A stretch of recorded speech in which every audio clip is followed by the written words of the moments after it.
I always got along wonderfully with him because I found that if you just let Milton know that you think he's great, you got no problems at all.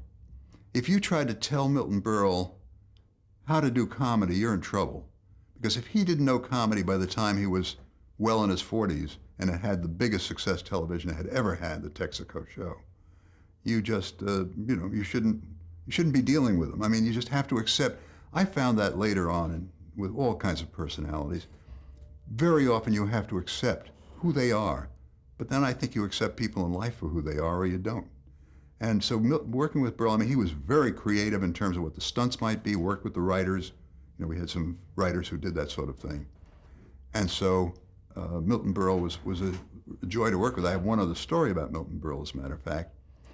I was asked to be the coordinator of the Radio Directors Guild annual ball.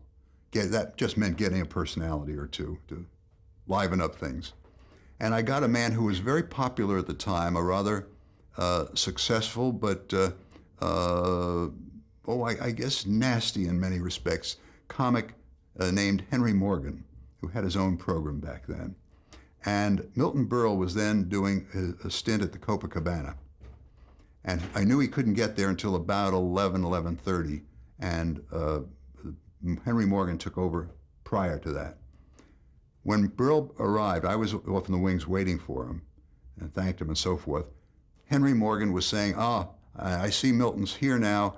Now we'll find out what's going on in the bar world today, meaning the saloon world. He said actually it was saloon world rather than bar. I could just see Milton Berle's face going, I am only a saloon comic. That's all I am. I, Milton Berle.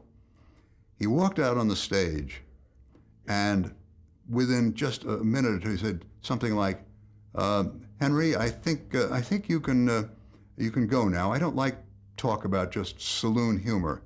And Henry Morgan said something like, I know I didn't mean it. Milton, I'm sorry, I lost my head. And Milton Berle said, "You look better without it," and went on from there. And for about 10 minutes, he cut off every part of Henry Morgan's body.